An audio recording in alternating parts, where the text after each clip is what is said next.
ना। Question number 1 देखिए क्या कहता है क्वेश्चन नंबर 1। भाषा के बारे में कौन सा कथन सही नहीं है? बहुत बहुत बहुत महत्वपूर्ण प्रश्न, लिख सकते हो आप इसके सामने। मोस्ट इंपॉर्टेंट, इतनी बार रिपीट हुआ है, बस पूछने का तरीका बदल गया है। अब आपको लग रहा होगा यार ये तो पहले नहीं पूछा हुआ, बट डिफरेंट वे में पूछा है क्वेश्चन, यही है, रिपीट होता आया है ये क्वेश्चन। ठीक है ना। क्वेश्चन क्या है? भाषा, अब ना सिर्फ हम ये 15 क्वेश्चन करने वाले हैं, इनसे पहले किस तरह के क्वेश्चंस बने हैं, बन सकते हैं, कहां पे कौन सी चीज रिपीट हुई है, कौन सी चीज इंग्लिश पेडागोजी से जुड़ी हुई है, सब कुछ पूरा एक प्रॉपर एनालिसिस करने वाले हैं। तो आप ये ध्यान से देखेंगे, आज का सेशन बहुत महत्वपूर्ण है। तो भाषा के बारे में कौन सा कथन सही नहीं है, यानी not correct about the language, भाषा टॉपिक है, इस पे हमने किए थे क्वेश्चंस पिछली बार। पहला ऑप्शन है सभी मानवीय भाषाएं स्वाभाविक भाषाएं हैं, यानी नेचुरल हैं, जिस भी एनवायरमेंट में बनी है, जिन भी लोगों के द्वारा जो भी भाषा का निर्माण हुआ है over the period of time, बात सही है कि स्वाभाविक यानी नेचुरल होती है सभी मानवीय भाषाएं। भाई मेरे लिए हिंदी नेचुरल होगी, किसी के लिए तमिल जो है वो नेचुरल होगी, लेकिन है तो स्वाभाविक ही। बात सही है कि नहीं है? बिल्कुल सही है। ठीक, तो ये तो सही है, लेकिन हमें क्या चाहिए जो सही नहीं है? बी ऑप्शन है, भाषा होने के लिए भाषा की लिपि होनी चाहिए। इसी वजह से मैंने कहा कि ये क्वेश्चन बहुत रिपीट हुआ है।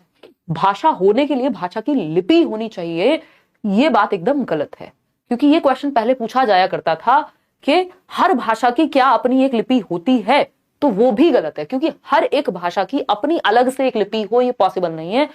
अगर हम बात करें, हम देवनागरी लिपि की जब हम बात करते हैं, तो जो आपकी हिंदी है, संस्कृत है, और भी कई सारी भाषाएं होंगी इवन जो हमें पता ही है बाय डिफॉल्ट कि भाई ये देवनागरी में लिखी जाती है, हिंदी और संस्कृत। ऐसा तो नहीं है हिंदी के लिए अलग स्क्रिप्ट है या लिपि है और इंग्लिश के लिए अलग है। ऐसी कई सारी भाषाएं हैं जो एक ही लिपि में लिखी जाती हैं। या हम कहते हैं कि किसी भी भाषा को किसी भी लिपि में लिखा जा सकता है, थोड़े बहुत फेरबदल के साथ। तो ऐसा नहीं है हर भाषा की अपनी लिपि होती है या फिक्स्ड लिपि होती है। किसी भी भाषा को किसी भी लिपि में लिखा जा सकता है, थोड़े से फेरबदल के साथ। हर भाषा की अपनी लिपि नहीं होती है। ये दोनों और तीसरा सेंटेंस, ये 3 सेंटेंस दिमाग में बिल्कुल याद रखिए, कभी भी पूछे जा सकते हैं। बहुत बार आए हैं कि क्या हर भाषा की लिपि होती है? बिल्कुल नहीं जी नहीं। जब हम बात, और एक और क्वेश्चन आता है, क्या कोई भी भाषा किसी भी लिपि में लिखी जा सकती है? बिल्कुल लिखी जा सकती है, और हर भाषा की अपनी लिपि नहीं होती। कई भाषाएं एक ही लिपि में लिखी जाती हैं। जैसे मैंने एग्जांपल दिया, देवनागरी लिपि में आप हिंदी भी लिखते हैं, संस्कृत भी लिखी जाती है उसी स्क्रिप्ट के द्वारा। या रोमन जो आपकी स्क्रिप्ट है जिसमें हम इंग्लिश की बात कर रहे हैं, उसमें और भी बहुत सारी भाषाएं हैं जो आई थिंक फ्रेंच लैंग्वेज भी, या और भी बहुत सारी लैंग्वेज हैं जो रोमन में लिखी जाती हैं। तो अगर हम बात करें, भाषा होने के लिए ये अनिवार्यता बिल्कुल नहीं है कि हर भाषा की अपनी एक अलग से लिपि होगी। ठीक है ना। और अगर हम बात करें किसी भी भाषा को किसी भी लिपि में कैसे लिख सकते हैं, है ना, तो हमने लिखा सो गए, मतलब नींद वाला सो गए। ठीक है ना। ये हिंदी का सेंटेंस है, भाषा भी हिंदी है, स्क्रिप्ट देवनागरी हो गई।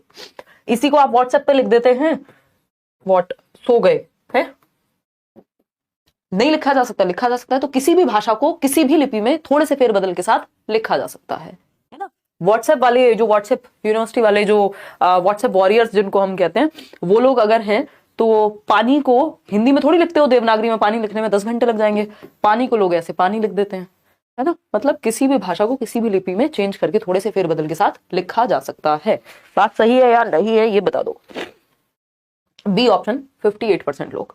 तो भाषा मुख्यतः बोली जाती है, ये बात सही है कि जो सर्वप्रथम हम देखते हैं सांकेतिक भाषा थी, संकेतों के माध्यम से सबसे ज्यादा यूज जो हम लैंग्वेज का करते हैं वो बोलचाल की भाषा में करते हैं। तो ये बात भी सही है, ये बात भी सही है, लेकिन ये गलत है, और जो गलत है वही सही है, क्योंकि पूछा ही गलत है। जो सही नहीं है वही पूछा था हमसे। सभी भाषाओं की एक व्याकरण और एक व्यवस्था होती है। ये बात बिल्कुल सही है कि हर एक भाषा का कुछ ग्रामेटिकल रूल्स होते हैं, कुछ व्याकरणिक नियम होते हैं, चाहे वो हिंदी हो, इंग्लिश हो, और एक सिस्टम होता है, कुछ रूल्स होते हैं, है ना।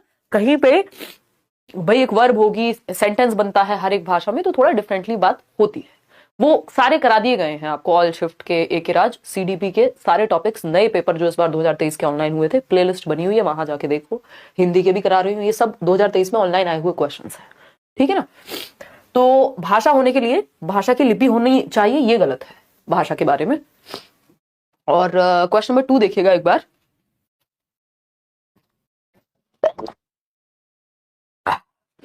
सॉरी, देखिएगा, राष्ट्रीय शिक्षा नीति 2020 के अनुसार या द्वारा, राष्ट्रीय शिक्षा नीति 2020 के द्वारा अनुशंसित विद्यालय के बुनियादी वर्षों की अवधि क्या होनी चाहिए, या क्या अवधि है, ये पूछा है। उदय सर की क्लास लगवाएंगे यार, जल्दी ही लगवाएंगे। पहले आप जवाब दीजिए, फिर हम आगे बढ़ेंगे। सॉरी भाई, हालत आज खराब है। देखिएगा, हाँ बिल्कुल अभिलाषा, देखिए सी ऑप्शन है आपका, कक्षा 1 से 5 तक पहले 5 वर्ष आप लोग कह रहे हैं, जो कि बिल्कुल गलत है, निहायत ही गलत जवाब आपने इसमें दे दिया है। तालियां बजा दीजिए खुद के लिए।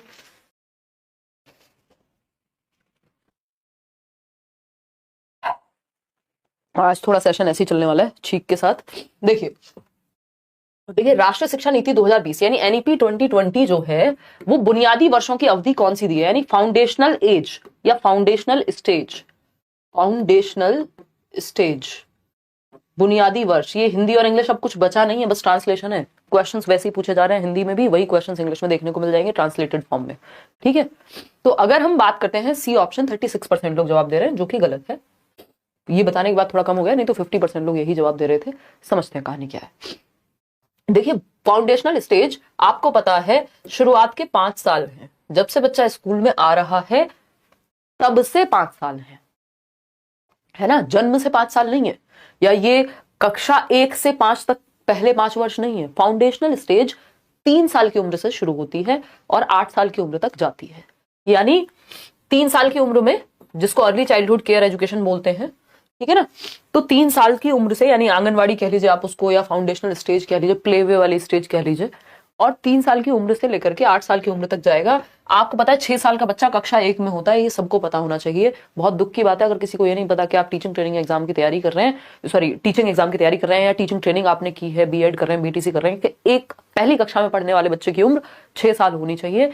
तो कक्षा 1 में जाएगा 6 साल का बच्चा कम से कम, जो बहुत सारी जगहों पे तो यही है, उससे पहले अलाउड भी नहीं है।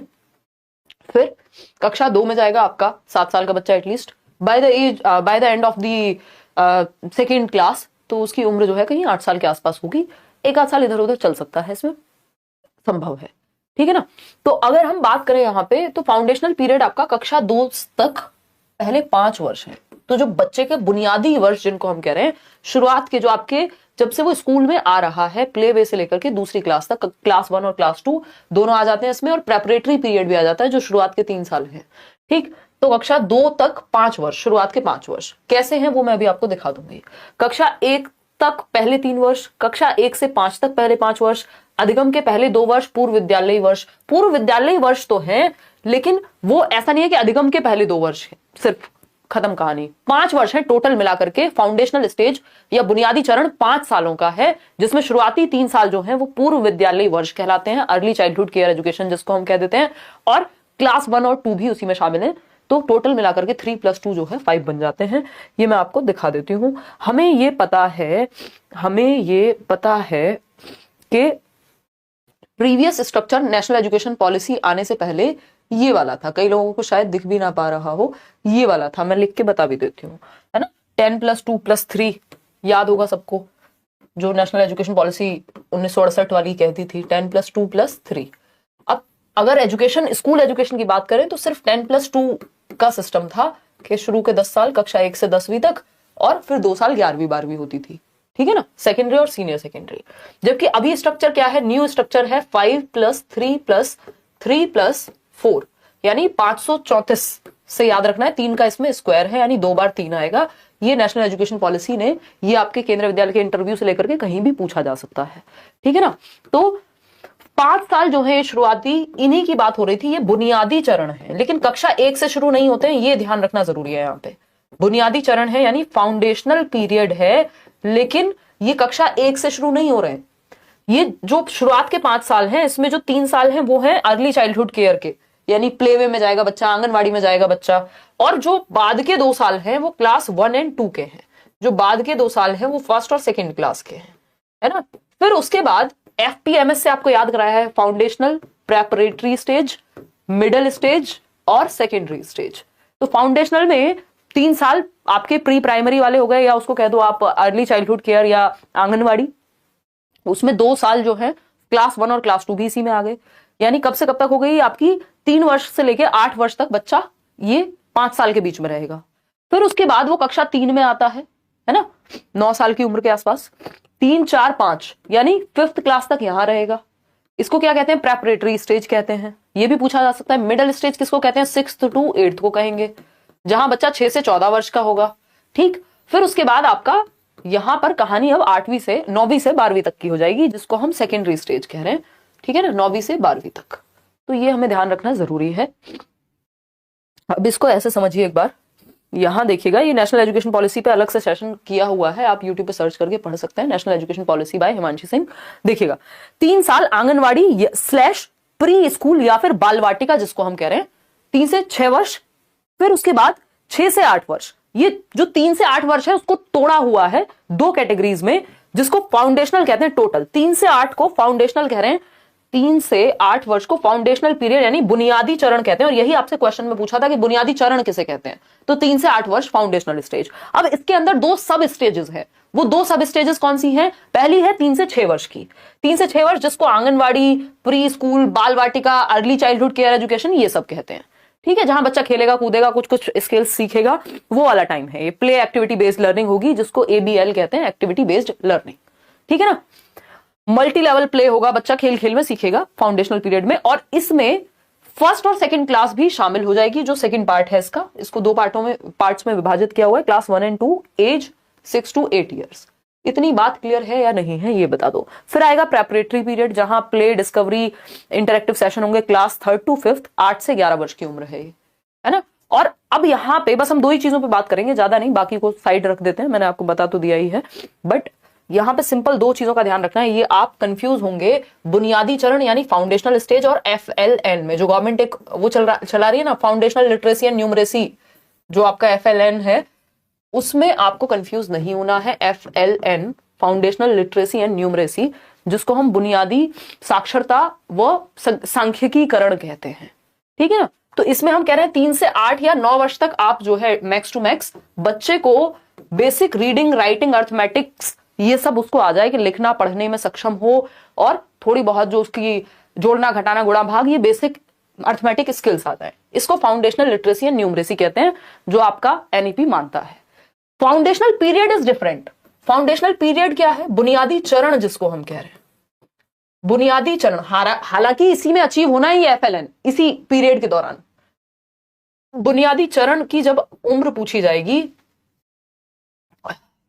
बुनियादी चरण की जब उम्र पूछी जा रही है, देख लेना यार स्पेलिंग का इसमें हिंदी वाला। अगर हम बात करें बुनियादी चरण की, तो ये 3 से 8 वर्ष है। ठीक है, इसमें जो शुरुआत के, इसको 2 भागों में विभाजित कर दिया। पार्ट 1 क्या है? अगर हम देखें, पार्ट 1 मान सकते हैं इसको 3 से 6 वर्ष, जिसको हम आंगनवाड़ी कह रहे हैं, या फिर हम इसको बाल वाटिका कह रहे हैं। क्या कह रहे हैं? बाल वाटिका कह रहे हैं।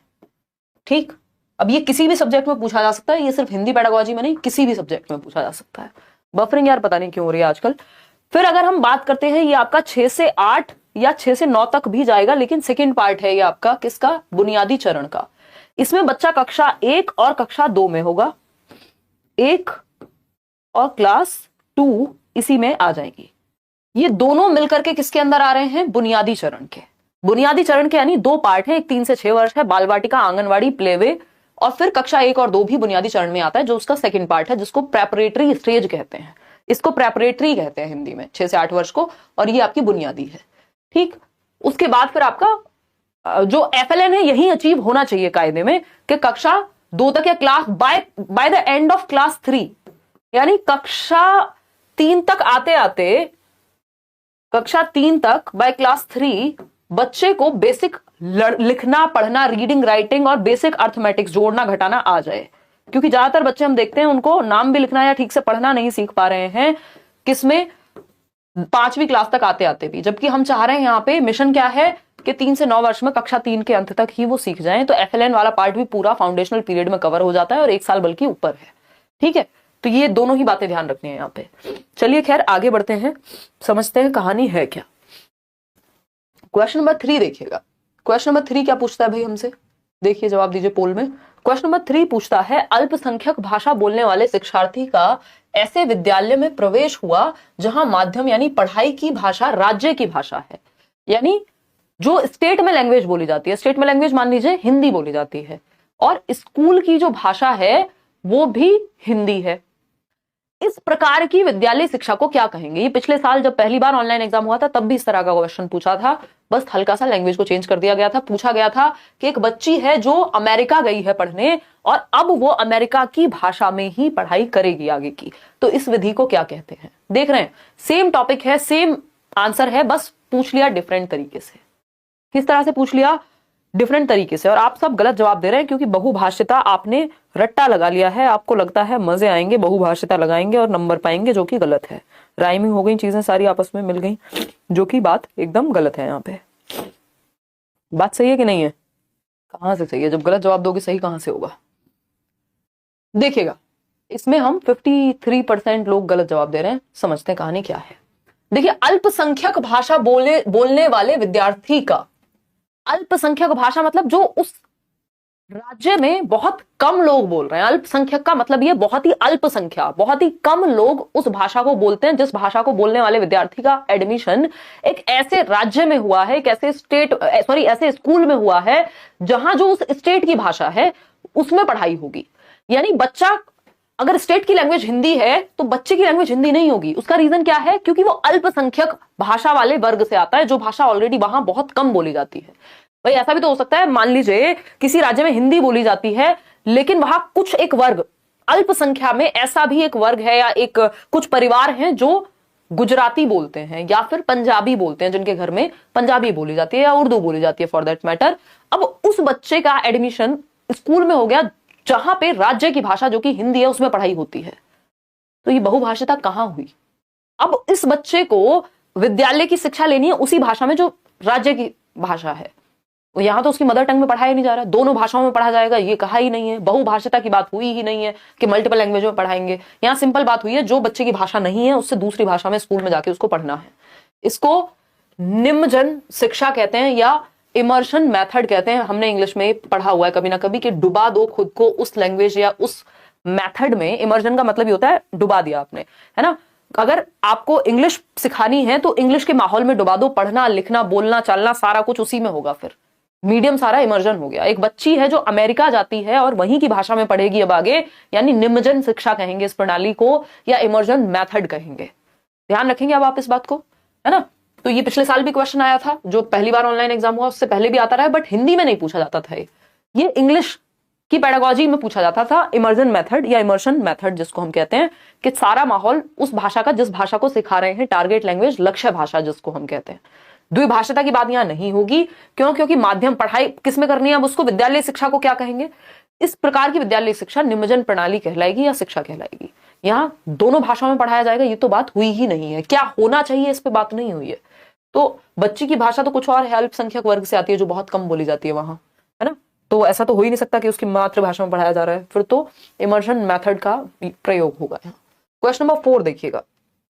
क्वेश्चन नंबर 4 क्या कहता है? कक्षा 5 की अध्यापिका यानी क्लास 5 की एक टीचर है, श्रुति नाम है इनका, विद्यार्थियों के समूह बनाए यानी ग्रुप बनवाए, बच्चों के 4-4 5-5 के या जो भी जितने भी बच्चे हैं ग्रुप्स में बांट दिया, डिवाइड कर दिया, और शिक्षार्थियों को अपनी रुचियों से संबंधित विभिन्न विषयों पर शब्द जाल बनाने के लिए कहा।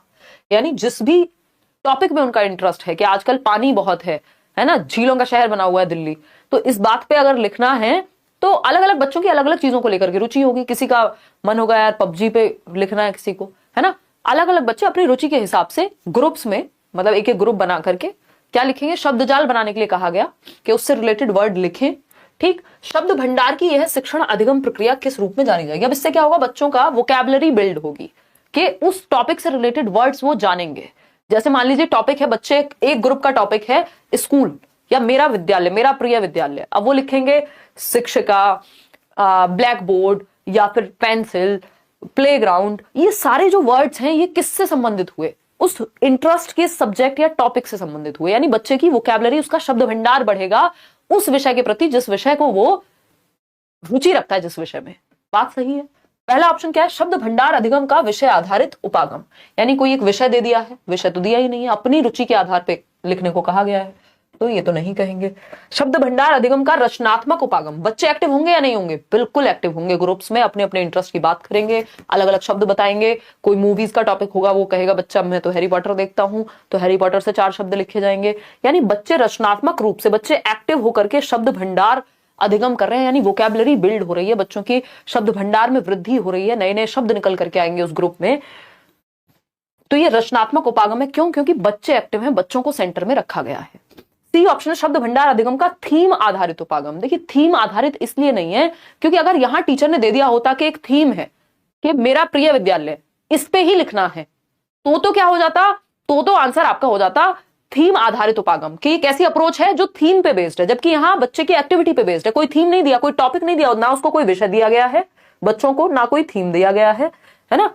शब्द भंडार अधिगम के लिए शब्द जाल, सिर्फ शब्द भंडार अधिगम का शब्द जाल भी नहीं दिया, बच्चे एक्टिविटी करके खुद से अपनी वोकैब को बिल्ड कर रहे हैं, तो इसलिए ये भी गलत हो जाएगा। तो B option is the right answer.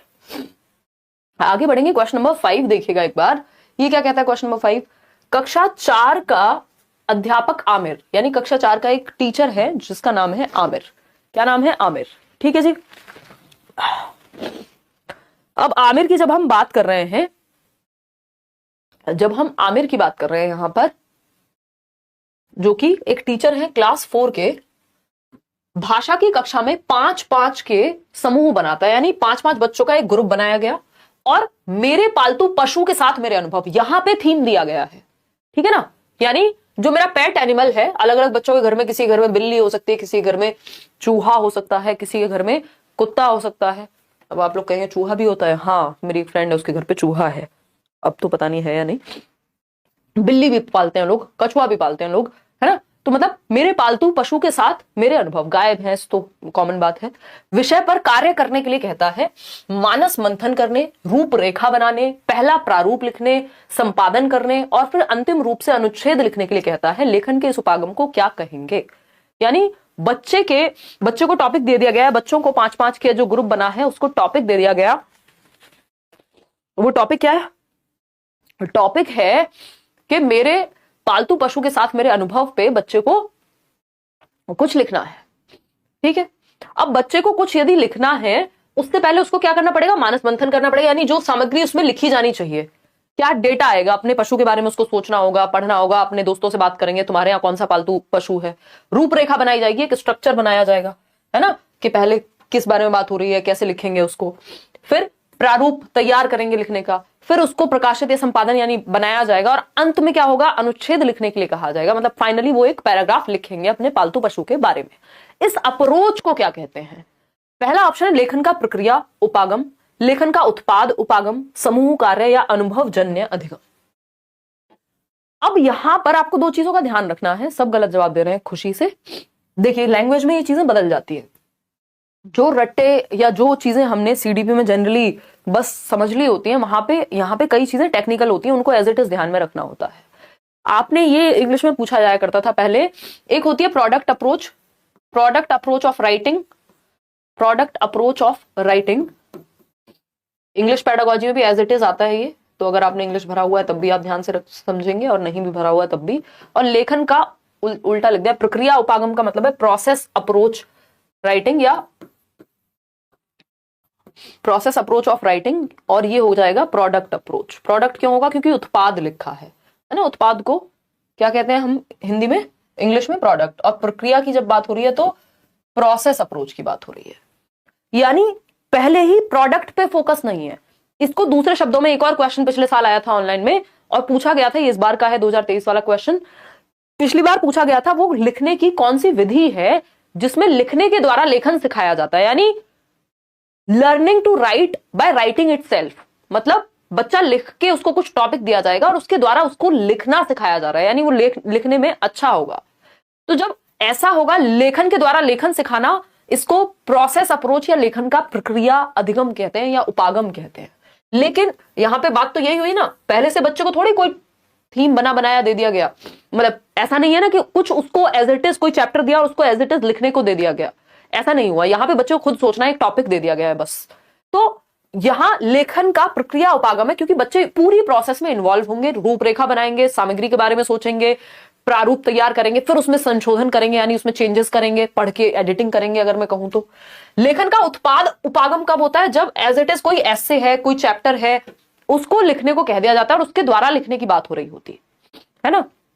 ये पहले से कोई चीज है जो एक चैप्टर बना हुआ है या एक निबंध है मान लीजिए, उसको देख करके लिखना है या उसी को अन्य शब्दों में लिख देना है। तो ये उत्पाद उपागम हो गया कि हमारे पास एक प्रोडक्ट है उसी के अराउंड, जबकि यहां प्रोडक्ट बनाना है, प्रोसेस के थ्रू जा रहे हैं। तो ये थोड़ा मुश्किल होता है याद करने में या समझने में, बट ये समूह कार्य कहलाएगा, अनुभवजन्य।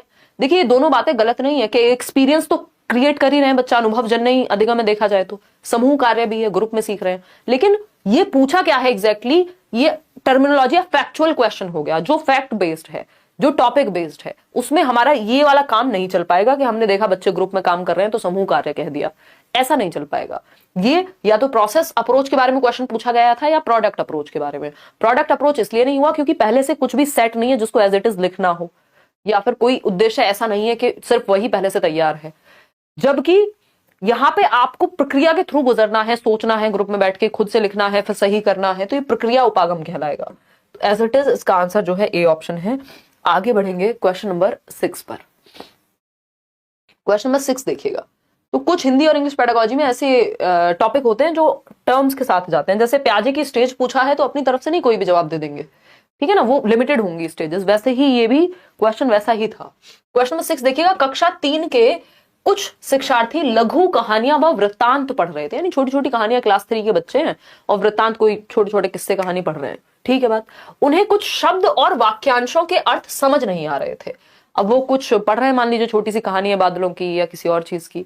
अब किसी किसी शब्द का मतलब या किसी सेंटेंस का या वाक्यांशों का, अगर मैं कहूं छोटे फ्रेज का मतलब उनको समझ में नहीं आया, ठीक है, कोई बात नहीं।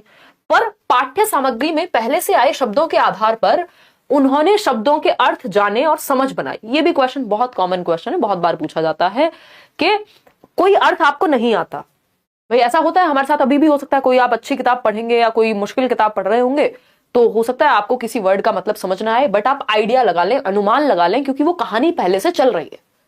अब ऐसा हो सकता है ना, बच्चा बादल या फिर पानी के बारे में कोई कहानी पढ़ रहा हो छोटी सी, और उसमें कोई वर्ड आए, मान लीजिए पनघट, कि पनघट से पानी भरने गए। अब यहां पे देखा जाए बच्चों को पनघट का मतलब पता ही नहीं है, लेकिन वो आइडिया लगा लेगा कि पनघट से पानी भरने गए मतलब पनघट कोई ऐसी जगह होती होगी जहां पानी होता है। तो यहां पे वही बात हो रही है कि कुछ शब्द ऐसे आते हैं पढ़ते समय बच्चों के सामने जिनका मतलब उनको डायरेक्टली पता नहीं होता, जिसका अर्थ उसे पता नहीं होता, लेकिन वो अनुमान लगा लेता है पहले से, जो पाठ्य सामग्री में पहले से आए शब्दों के आधार पर, कि पानी भरने गए, पनघट ही नहीं समझ में आया, बाकी पानी भरना समझ में आ गया, से समझ में आ गया कहां से पानी भरने गए। तो इस उन्होंने पाठ्य सामग्री से क्या प्राप्त किया, यानी ऐसा क्या हुआ उस टेक्स्ट से या जिस भी टेक्स्ट बुक से वो पढ़ रहे थे, उस कहानी से या उस पाठ्य सामग्री से, उस कंटेंट से, कि वो अनुमान लगा पाए। तो वाक्यगत संकेत मिले उन्हें, वाक्य का पता लगा, वाक्य की बात हुई है, शब्द भंडार का संकेत मिला, अर्थ संकेत मिला, या रटने वाले संकेत मिले। रटने की बात तो है नहीं, रट्टा थोड़ी लगाया, अनुमान लगाया है ना। शब्द भंडार संकेत, कुछ शब्द भंडार वोकैबुलरी तो बिल्ड हो गई, लेकिन संकेत शब्द भंडार वाले थोड़ी मिले कि वोकैबुलरी बिल्डिंग संकेत मिल गए वहां पे। वाक्यगत संकेत, पूरे वाक्य की तो बात हुई ही नहीं है। अर्थगत संकेत की बात हुई है, ये इसको सिमेंटिकल क्यूज कहते हैं। ये भी इंग्लिश पेडागोजी में खूब पूछा जाता है ना। सिमेंटिकल क्यूज कहते हैं। सिमेंटिक्स का मतलब ही होता है अर्थ विज्ञान या अर्थ से संबंधित कोई बात। अर्थ विज्ञान तो मॉर्फोलॉजी होता है। तो अर्थगत संकेत का मतलब है कि अर्थ निकालना। अर्थगत संकेत मतलब क्यूज मिले हैं, हिंट मिला है, किसका, अर्थ का, किससे, वाक्य से या फिर उस सामग्री से, तो अर्थगत संकेत कहेंगे। सी ऑप्शन, इसमें आप लोग सही जवाब दे रहे हैं। आगे बढ़ेंगे। अगर आप इसको इतने आराम से नहीं समझेंगे जितने आराम से मैं समझाने की कोशिश कर रही हूं, तो फिर आप रट लेंगे और फिर गलत करेंगे जब अगला नया सेट हम कर रहे होंगे किसी दिन, या खुद से आप प्रैक्टिस कर रहे होंगे। क्वेश्चन नंबर 7 देखिए। कक्षा 2 की अध्यापिका आस्था विभिन्न तरीकों से कहानी सुनाती है, यानी अलग अलग ढंग से। कुछ लोग होते हैं बहुत अलग ढंग से कहानी सुनाते हैं, आपको बड़ा मजा आता है। अपनी दादी नानी, जो भी पुराने लोग होंगे, आप सुनते होंगे, या कोई व्यक्ति भी ऐसा हो सकता है जिसको आप देखते हो यार मजा आता है इसकी कहानी, जो भी बोलता है बड़ा मजा आता है सुनने में। तो आस्था भी अलग अलग तरीकों से कहानी सुनाती है। अपने एक कथा वाचन सत्र में उसने कहानी की पहली पंक्ति सुनाई और शिक्षार्थियों से कहा कि वे आंख बंद करें व उसके द्वारा कही पंक्ति दोहराएं। यानी मछली जल की रानी है बोला, या फिर कोई और कहानी या कविता है, और कहा कि इमेजिन करो कि मछली जल की कैसी रानी है। तो बच्चे सोच रहे हैं कि ऐसे सर पे ताज वाज लगा होता होगा मछली के, या फिर पूरे वर्ड को दोहरा रहे हैं अपने दिमाग में, या पूरे सेंटेंस को, कि मछली जल की रानी होती है। या एक राजा था, तो बच्चे के दिमाग में आंख बंद करके सोच रहा है, वो एक भी आ रहा है, राजा भी आ रहा है, कुछ और भी आ रहा होगा जो भी आप कल्पना कर रहे होंगे, ठीक है। तो आंख बंद करें व उसके द्वारा कही पंक्ति दोहराएं, फिर मौन रहकर अपने मस्तिष्क में याद करें। बच्चे बोल रहे हैं पीछे से हाँ एक राजा था, फिर मन में चुप होकर के बोल रहे हैं और इमेजिन कर रहे हैं, कल्पना कर रहे हैं, अपने मस्तिष्क में याद कर रहे हैं उस बात को। ये क्या है? एक एक्टिविटी हो गई, बच्चे एक्टिव हैं। उसने पूरी कहानी में यही किया, वह किस तकनीक को अपना रही है, ये कौन सी टेक्निक है जो पूरी कहानी को इसी तरह से सिखाया गया है या पढ़ाया गया है? इको तकनीक है, मेरे बाद दोहराएं तकनीक है, बंद आंख तकनीक है, कथा याद करना तकनीक है। एकदम याद करना तकनीक कौन सी होती है भाई? बंद आंख तकनीक भी नहीं पढ़ी हमने एज सच अभी तक, मेरे बाद दोहराएं भी एज सच कोई तकनीक हम नहीं पढ़ते हैं। इसको इको तकनीक कहते हैं, इको टेक्निक कहते हैं। इंग्लिश में अगेन मैं वही कहूंगी कि इन्होंने इंग्लिश और हिंदी पेडागोजी के बीच में दायरा खत्म कर दिया ऑलमोस्ट। इको टेक्निक की जब हम बात करते हैं तो इको टेक्निक में ऐसा होता है कि मतलब जो आप कह रहे हैं, इको का मतलब वो एको नहीं होती जो आवाज गूंजती है एक तरह से, उससे याद कर लो आप। तो कई लोग होते हैं ना मूवीज में दिखाते हैं पहाड़ पे गए, वहां से बोला चिल्ला के फिर वापस आवाज आ रही है। कौन सी मूवी है वो? ये जवानी है दीवानी है, और भी ऐसी बहुत सारी मूवीज होंगी। तो इको तकनीक, इको का मतलब ही होता है एको, मतलब रिपीट हो रही है साउंड कहीं ना कहीं। कई बार मेरे भी बोलने पे हो जाता है माइक में अगर कुछ प्रॉब्लम है तो एको तकनीक में क्या है, बच्चे को रिपीट करनी है वो बात, और यहां पे साथ साथ इमेजिन करने की भी बात आएगी। सॉरी, देखिएगा आगे बढ़ेंगे तो ये इको टेक्निक है या इको तकनीक जिसको कहेंगे पढ़ने की। इससे होता क्या है, बच्चे का प्रोनाउंसिएशन और उसका कॉम्प्रिहेंशन, दो चीजें होती है इको तकनीक से, ये भी लिख लेना या समझ लेना। इको तकनीक क्या है, इससे दो चीजें बहुत बेहतर होती है। एक तो कॉम्प्रिहेंशन बच्चे का, यानी समझना, पाठ की समझ अच्छी आ जाएगी, उसको समझ में आ जाएगा, इमेजिन कर रहा है ना साथ में, बोल बोल करके रिपीट भी कर रहा है। तो एक तो समझ बेहतर होती है, कॉम्प्रिहेंशन जिसको हम कह रहे हैं पढ़ के समझना या सुन के समझना बेहतर होगा। दूसरी चीज है प्रोनाउंसिएशन, जिसको हम उच्चारण कह रहे हैं, क्योंकि बच्चा रिपीट भी कर रहा है ना टीचर के साथ साथ, और फिर मन में भी रिपीट करेगा और इमेजिन भी करेगा, तो यहाँ पे उच्चारण भी बच्चे का बेहतर होता है। तो इको तकनीक में दो चीजें होती है, पढ़ने की एक विधि है ना, रीडिंग की एक टेक्निक है, पढ़ने की विधि या पठन विधि लिख लीजिएगा, ठीक है ना। दो चीजें इससे बेहतर होती है। आगे बढ़ेंगे और बच्चा एक्टिव तो है ही। क्वेश्चन नंबर 8 देखिएगा। क्वेश्चन नंबर 8 क्या कहता है, अध्यापक ने कहा कि मैं पर्यावरण अध्ययन की तुम्हारी पुस्तक से 5 वाक्य 2-2 बार बोलूंगा। यानी ईवीएस की बुक से 5 सेंटेंसेस हैं, ट्वाइस यानी 2 बार बोलेंगे, 2-2 बार बोलेंगे बेसिकली। इन्हें ध्यान से सुनो। शिक्षार्थियों को समूह में इन वाक्यों का प्रत्यास्मरण करने, पुनर्रचना करने के लिए कहा गया। वाक्य इस तरह से लिखे जिससे कि वाक्य का अर्थ न बदले। यह कार्य क्या कहलाता है? वाक्य को लिखना इस तरह से कि अर्थ ना बदले, मतलब प्रत्यास्मरण, बच्चे रिवाइज करें, रिकॉल करें अपने ब्रेन में जो 5 सेंटेंस टीचर ने बोले हैं। और अगर हम बात करते हैं दूसरी बात, अरे हो जाएगी यार तबियत, कोई बात नहीं तबस्सुम, मैं समझती हूँ आप लोगों का कंसर्न। देखिएगा एक बार फटाफट से,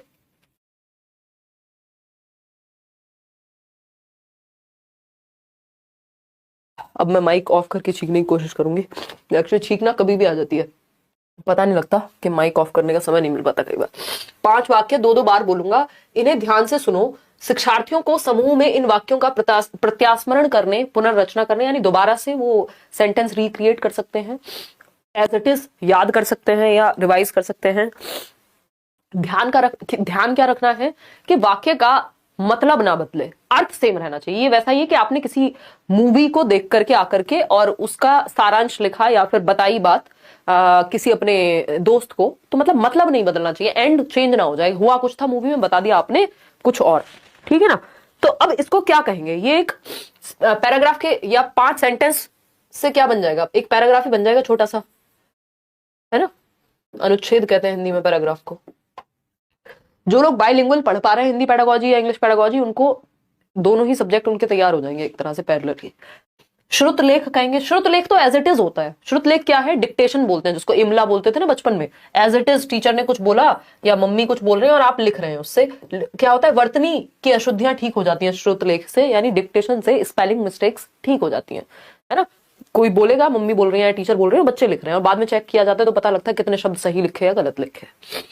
अनुच्छेद श्रुतलेख है, प्रत्यास्मरण तकनीक है, या श्रवण श्रुतलेख है? जवाब दीजिएगा, बताइए एक बार। क्वेश्चन नंबर 8 आंसर दे रहे हैं आप लोग सी 43%। मान ले या नहीं माने, बताओ। प्रत्यास्मरण तकनीक आप रट्टे मत लगाइए प्लीज किसी भी चीज के, क्योंकि यहां प्रत्यास्मरण लिखा हुआ है तो आपने मान लिया प्रत्यास्मरण ही होगा। प्रत्यास्मरण करने व पुनर्रचना करने, खुद से भी लिख सकता है बच्चा सेंटेंस, इसका मतलब ये नहीं हुआ कि उसको प्रत्यास्मरण तो ये हो गया बस रिकॉल करने की तकनीक है, याद रखने की तकनीक है। क्या ये याद रखने की तकनीक है बताइए, क्या ये सिर्फ याद रखने की तकनीक है? नहीं। ठीक है जी।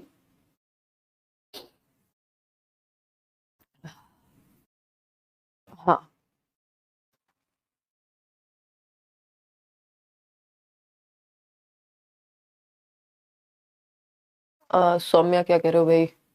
कोई कह रहा है आज आप सॉरी मत कहिए, ये सब आपके हाथ में नहीं है, तबीयत खराब है फिर भी पढ़ा रहे हैं। हाँ वो बात तो मैं मान रही हूँ, बट ये तो डिसेंसी एटिकेट्स प्रैक्टिस कर रही हूँ।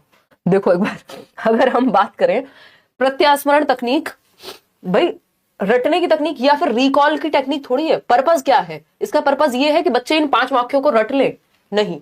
ये अनुच्छेद श्रुतलेख हो गया एक तरह से, अगर देखा जाए कि बच्चों को अर्थ नहीं बदलना, लेकिन सुन करके वही बात लिखनी है। तो या तो एज इट इज या उसमें थोड़ा बहुत फेरबदल हो जाए, लेकिन मतलब चेंज नहीं होना चाहिए। तो इसको अनुच्छेद श्रुतलेख कहेंगे, यानी एक पैराग्राफ है जिसका डिक्टेशन बोला जा रहा है।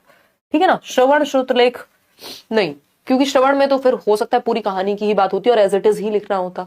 इसमें थोड़ा बहुत परिवर्तन संभव है। एक अनुच्छेद की बात हो रही है, सिर्फ श्रुतलेख इसलिए नहीं कहेंगे क्योंकि अर्थ बदलने की भी बात कही गई है साथ में। क्वेश्चन नंबर 9 देखिएगा। और 5 सेंटेंस की बात हुई थी ना, 5 वाक्यों से एक अनुच्छेद बनेगा, एक पैराग्राफ बनेगा, हिंट मिला था आपको। क्वेश्चन नंबर 9 देखिए, विद्यालयों में भारतीय भाषाओं और संस्कृति को समुन्नत करने हेतु लागू भारत सरकार का महत्वपूर्ण कार्यक्रम कौन सा है? बताइए, अब फटाफट से बताइए। नहीं डूबेगा नहीं लेके आपको हिंदी, बस थोड़ी प्रैक्टिस ज्यादा कर लेंगे, डोंट वरी। ए ऑप्शन 53% लोग कह रहे हैं, यानी विद्यालयों में भारतीय भाषाओं और संस्कृति को, ये इस बार बहुत पूछा गया है, 2021 में भी बहुत पूछा गया है, और इवन आई थिंक किसी और सब्जेक्ट में भी ये पूछा है या तो विद्यालयों में भारतीय भाषाओं यानी जो इंडियन लैंग्वेजेस हैं और संस्कृति यानी जो हमारा कल्चर है को समुन्नत करने, यानी एक इकट्ठा लेकर के आना या एकता में लेकर के आना उस बात को, भारत सरकार का महत्वपूर्ण कार्यक्रम कौन सा है? तो ये क्या है? एक भारत श्रेष्ठ भारत। एक भारत श्रेष्ठ भारत, ठीक है ना? इतनी बात क्लियर है। 31 अक्टूबर 2014 को, if I am not wrong, तो इसको लागू किया गया था। उसका रीजन क्या है? 31 अक्टूबर को जयंती होती है किसकी? सरदार वल्लभ भाई पटेल की। एकता दिवस के नाम से इन्होंने इसको, जो गवर्नमेंट है हमारी, इसको रिकॉग्नाइज किया है। 31 अक्टूबर 2015 को सही डेट होनी चाहिए, क्योंकि 2014 को एकता दिवस के रूप में इन्होंने माना था, और 31 अक्टूबर 2015 को ये एक भारत श्रेष्ठ भारत लॉन्च किया गया, या महत्वपूर्ण कार्यक्रम लाया गया, जिसमें हम भारत की जो भी भाषाएं हैं या विभिन्नता है उसके साथ एकता को लेकर के चलने की बात कर रहे हैं, है ना? उनको कहा जाता है उन्होंने एकता, मतलब पूरा एक किया भारत को एंड ऑल। तो उन्हीं की जयंती पे, किसकी? सरदार वल्लभ भाई पटेल की एक भारत श्रेष्ठ भारत मिशन को लाया गया, जिसमें हम भारत की जो भाषाएं हैं विभिन्न और जो संस्कृति है या विभिन्नता है भारत की, उसको एकता के रूप में देख पाए, उसको सेलिब्रेट कर पाए, इसलिए इस मिशन को लाया गया। ठीक है ना? आजादी का अमृत महोत्सव, बुनियादी साक्षरता व संख्या ज्ञान, ये फाउंडेशनल लिटरेसी एंड न्यूमरेसी है, जिसकी बात एनईपी भी करता है, एनसीएफ भी करेगा ही। 9 साल की उम्र तक बच्चे को बेसिक रीडिंग राइटिंग आ जाए। समग्र शिक्षा अभियान नहीं है ये, तो A option is the right answer. जब बात भारतीय भाषा और संस्कृति को समुन्नत करने की आए तो आपको ये बात ध्यान रखनी है। क्वेश्चन नंबर 10 देखिएगा, 5 सवाल और हैं। विद्यालय शिक्षा के बुनियादी व प्राथमिक चरण में व्याकरण के शिक्षण अधिगम के लिए कौन सा तरीका उपयुक्त नहीं है? यानी not good for grammar teaching या टीचिंग ऑफ ग्रामर, यानी आपको व्याकरण पढ़ानी है तो कौन सा तरीका सही नहीं है? बताइए। इवनिंग में नोटिफिकेशन नहीं आता है, परेशान हो गई हो आप, टेलीग्राम चैनल ज्वाइन कर लीजिए, नीचे डिस्क्रिप्शन में लिंक होगा, कोई फेक चैनल मत ज्वाइन कर लीजिएगा, लेट्स लर्न स्क्वाड सर्च करोगे मिल जाएगा। और अगर हम बात कर रहे हैं तो आप या तो खुद ही 9 बजे 9-10 तक क्लास मैक्सिमम शुरू हो जाती है आजकल, चेक कर लीजिए एक बार चैनल पे आके। ऐसा हो सकता है आप, बहुत सारे दुनिया भर के चैनल्स हैं यूट्यूब पे, और आप भी बहुत सारे चैनल्स को सब्सक्राइब करके रखते ही हैं, जो कि ठीक है, मतलब सभी रखते हैं। तो ऐसा होता है कई बार कि नोटिफिकेशन ना पहुंच पाए, या फिर आपने बेल आइकॉन ना ऑन किया हो, बहुत सारे रीजंस हो सकते हैं, प्लेटफॉर्म है, टेक्निकल चीजें, तो आप खुद 9 बजे आकर के चेक कर लिया कीजिए कि क्लास लगी हुई है नहीं। अब तो मैं पहले से क्लास लगा देती हूँ। ए ऑप्शन है 51% लोगों का। सर्वप्रथम व्याकरणिक अवधारणाओं के नियमों का परिचय देना, इसमें आपने परफेक्ट जवाब दिया है कि भाई सबसे पहले व्याकरण सिखाने का ये तरीका सबसे गलत है कि आप नियमों से भर दें, है ना, आप नियमों से भर दें। प्रैक्टिस नहीं कर रही हूँ, सॉरी कहने की, एक्चुअली सेकंड नेचर बन गया है। देखिएगा, तो अगर हम बात करें सर्वप्रथम व्याकरणिक अवधारणाओं के नियमों का परिचय देना, कंडीशनिंग हो गई है। देखिए, तो सर्वप्रथम व्याकरणिक अवधारणाओं का यानी जो ग्रामेटिकल कॉन्सेप्ट्स हैं उन्हीं को आप एक्सप्लेन करना शुरू कर दें, जबकि ग्रामर को, व्याकरण को हम संदर्भ में सिखाते हैं, याद रखिएगा, उसके नियम रटवाते नहीं है, अलग से नियम नहीं बताते, स्पेशली प्राइमरी क्लासेस में संदर्भ में सिखाया जाता है व्याकरण को। कि आपने, बच्चे ने कहानी पढ़ाई, आपने बच्चे को कहानी बताई और उसी में कहीं बता दिया कि कहां कहां कौन सा नियम लागू हुआ है। देखिएगा एक बार, देखिए, तो संज्ञाओं का नामकरण शब्दों के रूप में परिचय देना, जी नहीं।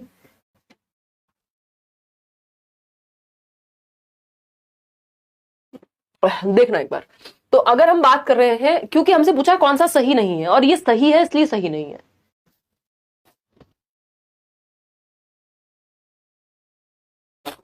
देखिएगा, तो अगर हम बात करें संज्ञाओं का नामकरण शब्दों के रूप में परिचय देना, यानी उस चैप्टर में कुछ आया है, मान लीजिए मोहित आया है, छोले भटूरे आया है ना, ये भारत आया है, दिल्ली आया है, तो इस सब के बारे में बताना कि ये नाम है किसी जगह के या व्यक्ति के और इनको संज्ञा कहते हैं।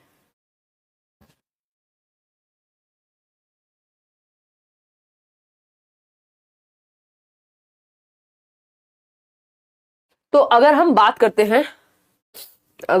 करते हैं, किस चीज की, अगर आप संज्ञाओं का नामकरण कर रहे हैं, इसका मतलब आप संदर्भ में पढ़ा रहे हैं, तो ये तो अच्छा तरीका हो गया व्याकरण पढ़ाने का।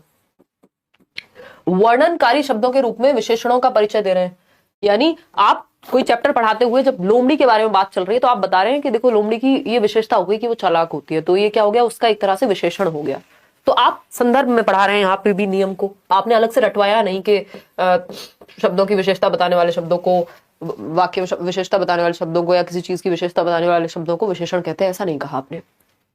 डी ऑप्शन है, सर्वप्रथम संदर्भ में व्याकरण के उदाहरण प्रस्तुत करना फिर नियम बताना, ये तो बेस्ट तरीका है, इसी की तो बात कर रहे हैं। लेकिन हमें गलत तरीका चाहिए था, वो पहला ही ऑप्शन है कि व्याकरणिक नियमों से ही शुरुआत कर रहे हैं या नियम रटवा रहे हैं, वो एकदम खराब तरीका है व्याकरण पढ़ाने का। क्वेश्चन नंबर 11 देखिएगा, इसको कॉन्टेक्स्ट में सिखाना कहते हैं इंग्लिश पेडागोजी में, ग्रामर को। भाषा अधिगम के बुनियादी वर्षों में या भाषा अधिगम के बुनियादी वर्षों के दौरान तुकबंदी और शिशु गीतों के बारे में कौन सी बात सही नहीं है। यानी तुकबंदी मतलब राइमिंग जिसको हम कहते हैं, है ना, मछली जल की रानी है, जीवन उसका पानी है, क्या है, कुछ तो एक राइम तो कर ही रहा है ये शब्द। तो शिशु गीतों, जो बच्चों की बाल गीत होते हैं एक तरह से, उनके बारे में कौन सी बात सही नहीं है तुकबंदी, राइमिंग और रिदम के बारे में। पहला ऑप्शन है व्याकरण सिखाने के लिए होता है, आनंद और खुशी के लिए, हाँ बच्चे एंजॉय कर पाए इसीलिए तो कविताएं होती है। भाषा निवेश के लिए, उनके अंदर एक तरह से भाषा की समझ बनेगी, तो आप इन्वेस्टमेंट कर रहे हैं लैंग्वेज को लेके। कल्पनाशीलता आती है, बच्चा सोचेगा, हाँ एक बड़ा सा वृक्ष है तो बच्चे के दिमाग में आएगा, कल्पना करेगा।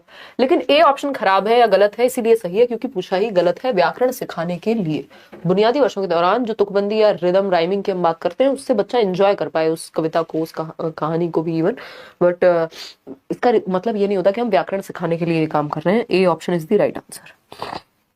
आगे बढ़ेंगे, क्वेश्चन नंबर 12 देखिएगा, ये क्या कहता है भाई, देखिए फटाफट से। क्वेश्चन नंबर 12 है, एक अध्यापिका ने बच्चों के कहानी पढ़ लेने के बाद उन्हें यह प्रश्न दिया। क्या प्रश्न है, पढ़िए एक बार, इतने में छींक लेती हूँ।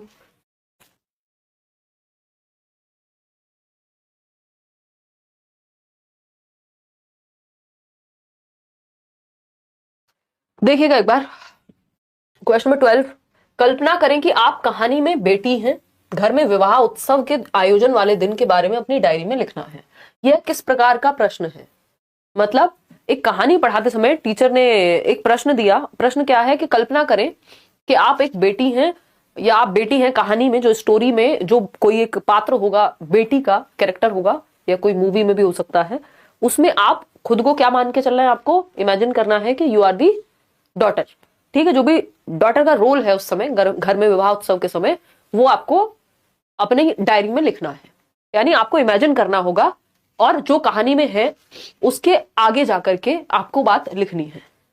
तो लघु उत्तरीय प्रश्न है ये, शॉर्ट आंसर वाला क्वेश्चन है नहीं, ऐसा तो नहीं है 20 शब्दों में खत्म हो जाएगा। शॉर्ट आंसर टाइप तो वही होते थे ना लघु उत्तरीय प्रश्न जिनको हम कहते थे।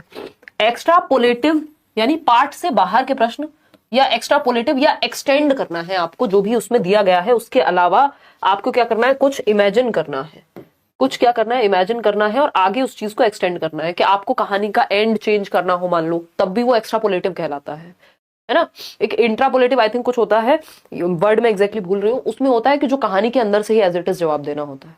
ये कोई दीर्घ उत्तरीय प्रश्न नहीं है, ये तर्क प्रधान नहीं है, इसमें क्रिएटिविटी लगेगी बच्चे की। एक्स्ट्रापोलेटिव एक्टिविटीज हैं जो उस चीज के अराउंड है, जिसमें बच्चा एक्टिव होकर के इमेजिन करेगा या कुछ अपने बारे में कुछ ओरिजिनल लिखेगा अपने अनुभव के आधार पे।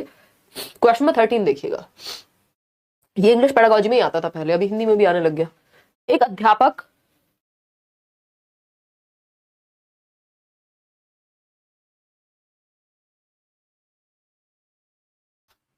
यार शाम वाली सेशन में तो इतनी ठीक है नहीं आई थी, मुझे लगा चल जाएगा काम आज 9 बजे भी, बट अभी हालत खराब हो गई है। देखिए क्वेश्चन नंबर 13, एक अध्यापक एक अवधि विशेष में शिक्षार्थियों के कार्यों का संग्रह करता है और सत्र के अंत में शिक्षार्थियों के समग्र आकलन के लिए उनका उपयोग करता है। इस आकलन को किस रूप में जाना जाएगा? यानी एक अवधि विशेष में, यानी मान लो 6 महीने, 1 साल, 3 महीने शिक्षार्थियों के कार्यों का क्या किया, संग्रह किया, यानी कलेक्ट किया। बच्चों का जो भी काम है, कोई पेंटिंग बनाई, किसी दिन कोई प्रतियोगिता हुई थी, कुछ और हुआ था, तो वर्क जो है बच्चों का उसको कलेक्ट किया, उसको संग्रहित किया, उसको संग्रह किया।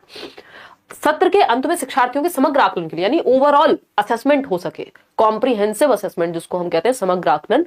सतत क्या होता है? कॉन्टिन्यूअस हो सके, चहुमुखी, यानी चारों, यानी सभी पक्षों में हम बच्चे का आकलन कर सके। करिकुलर प्लस को करिकुलर, शैक्षिक व सह शैक्षिक पक्ष। अब इसका प्रयोग किया जाएगा, इसको सतत आकलन कहेंगे। भाई समग्र आकलन की बात हो रही है, यहाँ सतत आकलन कहां से आ गया? सतत आकलन साथ में चल रहा है, बट ये सतत के बारे में नहीं है। जब लगातार की बात हो रही होती तब सतत पे जाते। योगात्मक कहेंगे कि सबमेटिव असेसमेंट बस जजमेंट देना है, ऐसा भी नहीं है, यहाँ फीडबैक भी मिलेगा। अनौपचारिक, इनफॉर्मल थोड़ी, ये फॉर्मल है, स्कूल में हो रहा है। तो पोर्टफोलियो आकलन एकमात्र सही उत्तर बचता है। पोर्टफोलियो में जो भी बच्चे का, वैसे तो जनरली हम बेस्ट वर्क होता है जो भी उसने स्पेशल किया है पूरे साल के दौरान, उसको एक फाइल बनाते हैं, पिक्चर्स हो सकती हैं, उसके ड्राइंग्स हो सकती हैं, जो भी उसने कुछ स्पेशल किया है, अच्छा किया है, वो सब कलेक्शन होता है पूरे काम का बच्चे के। तो B option is the right answer.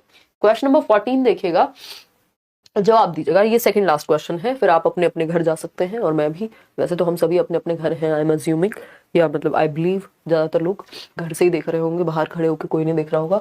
शिक्षार्थियों में भाषा विकास के बारे में कौन सा कथन सही है? यानी लैंग्वेज डेवलपमेंट के बारे में कौन सी एक बात सही है?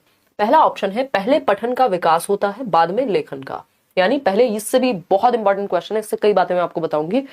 यानी पहले पढ़ने का विकास होता है, यानी बच्चा पहले पढ़ना सीखता है, फिर लेखन यानी लिखना सीखता है। पहले रीडिंग बाद में राइटिंग, होता तो है ऐसा। फिर भी आते हैं, बी ऑप्शन पढ़ेंगे, पठन और लेखन साथ साथ विकसित होते हैं। यानी जो पठन और लेखन है, यानी रीडिंग और राइटिंग जो है, वो साथ साथ विकसित होते हैं, यानी पैरेलली बच्चा जो है सीखता है उनको।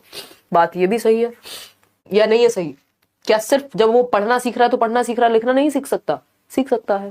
फिर आता है सी ऑप्शन, विद्यालयों में पठन के साथ लेखन शुरू नहीं कराना चाहिए। ऐसा कहां लिखा गया है? पहले लेखन का विकास होता है बाद में पठन का, यानी पहले लिखना सीखता है बाद में पढ़ना सीखता है। अगर एक तरीके से देखा जाए तो ये बात भी सही है, क्योंकि हम बच्चों को कुछ ना कुछ देके उसको लिखवाना सिखाते हैं, पढ़ाना सिखाते हैं, तो ठीक है। बट अगर हम देखें तो पठन और लेखन साथ साथ विकसित होते हैं, ये सर्वाधिक सही इसको हम मान सकते हैं। देखिएगा, इसमें दो बातें हैं जो समझनी है हमें। हमें ये पता है, सुबो पाली हम याद रखते हैं, इंग्लिश में हम LSRW कहते हैं। सुबो यानी सुनना, बोलना, पढ़ना व लिखना। ठीक है, ये हमारे मुख्य 4 कौशल है भाषा के। इस पे भी मैं एक सेशन जल्दी लेने वाली हूँ। जो भाषा कौशल है, सुनना, बोलना, पढ़ना, लिखना, लिसनिंग, स्पीकिंग, रीडिंग और राइटिंग, ये 4 कौशल है। चारों अगर पूछा जाए कि क्रम क्या होना चाहिए, तो क्रम यही होना चाहिए, पहले सुनना, फिर बोलना और फिर पढ़ना और उसके बाद लिखना। क्रम होना ये चाहिए, लेकिन ऐसा नहीं है सिर्फ क्रम में सीखे जाते हैं, साथ साथ भी सीखे जा सकते हैं, आगे पीछे भी कर सकते हैं। और जब आप सुन रहे हैं तो ऐसा नहीं है कि आप बोलना नहीं सीख रहे हैं, आप बोलना भी सीख रहे हैं। जब आप सुन रहे हैं, जब आप पढ़ रहे हैं, तो आपको लिखने में भी मदद मिलेगी उस चीज से, और साथ साथ भी आप सीख सकते हैं। तो हम ये कहेंगे ये एकीकृत होते हैं, इंटीग्रेटेड होते हैं चारों ही कौशल भाषा के। यानी लैंग्वेज स्किल्स क्या है? इंटीग्रेटेड है, एकीकृत है, एक दूसरे से जुड़ी हुई है ना। कई बार हम बच्चों को पहले कलम पकड़ा देते हैं, बाद में कहीं वो पढ़ना सीखता है, वो कुछ भी टेढ़ा मेढ़ा बनाता रहता है। तो ऐसा नहीं हो सकता कि एक ही क्रम में सीखे जाते हैं, ये कहना गलत है। जब इसी क्रम में सीखे जाते हैं तब गलत है, लेकिन क्रम में ही सीखे जाते हैं ये भी गलत है। लेकिन क्रम क्या होना चाहिए, तो यही क्रम होना चाहिए, सुनना, बोलना, पढ़ना और लिखना। ये बात हमें ध्यान रखनी है। ठीक, तो उस हिसाब से साथ साथ विकसित हो सकते हैं जो पठन और लेखन है। तो B option is the right answer. Question number 15 देखिएगा, आखिरी सवाल है आज का। समझिए उपचारात्मक शिक्षण किसके लिए है। अब ये आपका CCE जो कॉन्टिन्यूअस एंड कॉम्प्रिहेंसिव इवैल्यूएशन है, सतत एवं व्यापक मूल्यांकन का क्वेश्चन है। उपचारात्मक शिक्षण को क्या कहेंगे, रेमेडियल टीचिंग या फिर आपका निदानात्मक शिक्षण, जिसको हम डायग्नोस्टिक टीचिंग भी कहते हैं, है ना। वैसे तो ये रेमेडियल कहलाएगा, लेकिन डायग्नोस्टिक में पूरा दोनों काम आ जाते हैं। बताइएगा उपचारात्मक शिक्षण, उपचारात्मक, धन्यवाद सोनू, उन शिक्षार्थियों के लिए जिन्हें विषयों के कुछ पहलुओं को सीखने में मदद चाहिए। यानी उपचारात्मक शिक्षण उनके लिए होता है जिनको कुछ एस्पेक्ट्स में हेल्प चाहिए होती है। या फिर बी ऑप्शन शिक्षार्थी और अध्यापक दोनों के लिए वे क्रमशः अपने अधिगम व अध्यापन में सुधार हेतु चिंतन कर सकें। यानी बच्चे और टीचर दोनों के लिए है, जिससे कि वो अपने लर्निंग और टीचिंग में इंप्रूवमेंट ला सके। बात तो सही है। केवल उन शिक्षार्थियों के लिए जिन्हें किसी टॉपिक में समझ कम है और अंक भी कम है। सिर्फ अंक कम वालों के लिए नहीं, सबके लिए ही डायग्नोस्टिक और रेमेडियल टीचिंग होती है। किसी को किसी पक्ष में यदि दिक्कत है, फीडबैक मिलता है टीचर को भी और बच्चे को भी अपने बारे में। विद्यालय और विद्यालय व्यवस्था के लिए, जिससे कि तुलनात्मक रूप से उनका 100% परिणाम आए, 100% रिजल्ट लेके आए, और कंपैरेटिवली मतलब इस स्कूल से हमारे वाले स्कूल का जो है अच्छा रिजल्ट है, तो ये तो एकदम बेकार बात हो गई। सबसे बेहतर क्या है कि जब आप आकलन करते हैं, उपचारात्मक शिक्षण करते हैं, जिसमें आप पहले बच्चे की कमियों को जानते हैं और जो कमियां होती हैं उन पे फिर दोबारा से या नए ढंग से पढ़ाया जाता है, या फीडबैक मिलता है कि कितना सीखा, कैसे सीखा। और इससे क्या होगा, इससे शिक्षार्थी और अध्यापक दोनों के लिए अपने अधिगम, यानी बच्चा जो सीख रहा है और टीचर जो सिखा रहा है, दोनों ही एक दूसरे को पूरी प्रोसेस को चिंतन मनन करके सुधार कर सकते हैं। तो B option is the right answer. आज के लिए हम इतना ही रखेंगे। 15 क्वेश्चंस थे, आउट ऑफ 15 आपने कितना स्कोर किया। टेलीग्राम चैनल पे PDF जल्दी ही आपको मिल जाएंगी, थोड़ी सी तबीयत सुधरते ही। अगर मैंने कल छुट्टी की, अगर तबीयत सही नहीं हुई तो मैं छुट्टी ही करूंगी, तो उस केस में आपको कोशिश करूंगी कि कल या परसों में PDF मिल जाए। ठीक, तो बाकी करियर लैब डाउनलोड करके आप बैच ज्वाइन कर सकते हैं, चाहे वो BPSC का हो, चाहे वो CTET का हो। लाइक शेयर सब्सक्राइब भी आप कर देंगे अगर सेशन आपको पसंद आया होगा। बी योर ओन कांस्टेंट, मतलब अपने साथ बने रहें, है ना। चाहे इस समय अच्छा हो, बुरा हो, बहुत बढ़िया हो, बहुत खराब हो, but you should be there for yourself. इसका ये मतलब है, कई लोग इसको भी पूछते हैं, आउट ऑफ 15 कितने मार्क्स आपने आज अचीव किए, वो आप बताएंगे। 10, 11, 9, 12, 8, बहुत बढ़िया। चलिए, इनको समझना है कॉन्सेप्ट्स को, है ना, पढ़ के करना है रिवाइज, तब जाकर के बात बनेगा।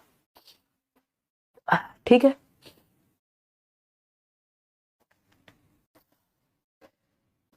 हाँ, मतलब मैं समझी नहीं सुमैया, क्या कहना क्या चाहते हो।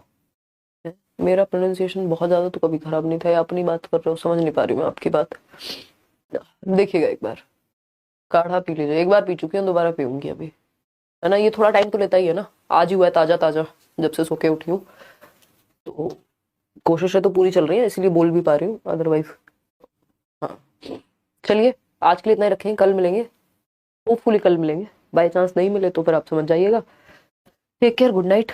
लाइक शेयर सब्सक्राइब आप कर दीजिएगा, कमेंट में बता दीजिएगा कितने आपने मार्क्स स्कोर किए। अभी प्रैक्टिस करेंगे, टेंशन नहीं है। अभी भी CTET की तैयारी जो लोग शुरू कर रहे हैं, कई लोग नए नए बैचेस में भी ज्वाइन कर रहे हैं। अगर आप बैठ के पढ़ लेते हैं, सारा कुछ रिवाइज कर लेते हैं, अभी से भी जुड़े रहते हैं, तो पेपर तो क्लियर हो ही जाएगा, बल्कि स्कोर भी अच्छा कर सकते हैं यदि मेहनत थोड़ी सी एक्स्ट्रा कर ले। फ्री नोट्स डिस्क्रिप्शन बॉक्स से डाउनलोड कर लेना, या टेलीग्राम चैनल से जाकर के 5 सब्जेक्ट के, और बस प्रीवियस ईयर साथ में लगाने, और तीसरा काम कुछ नहीं करना है तो फिर सेशन देख सकते हो रात को। चलिए, गुड नाइट। बाकी असुविधा के लिए खेद है यार, आज बहुत डिस्टर्बेंस रहा सेशन में।